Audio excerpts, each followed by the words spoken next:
Tak cuma disambut antusiasme masyarakat, arak-arakan para atlet SEA Games 2023 juga disambut deretan panjang karangan bunga di ruas Jalan Jenderal Sudirman, Jakarta pada Jumat pagi. Deretan panjang karangan bunga berisi ucapan selamat berjejer di Jalan Jenderal Sudirman, Jakarta. Tak hanya berisi ucapan selamat untuk timnas U22 yang berhasil membawa pulang emas sepak bola, banyak juga warga yang mengirimkan karangan bunga dengan kata-kata yang kocak, mengundang tawa.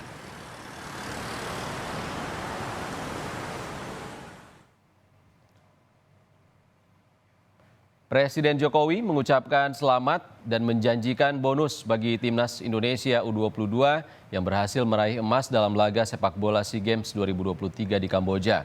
Soal besaran bonus, Jokowi bilang hadiah akan dihitung dan diberikan sepulang Presiden kembali dari KTT G7 di Jepang.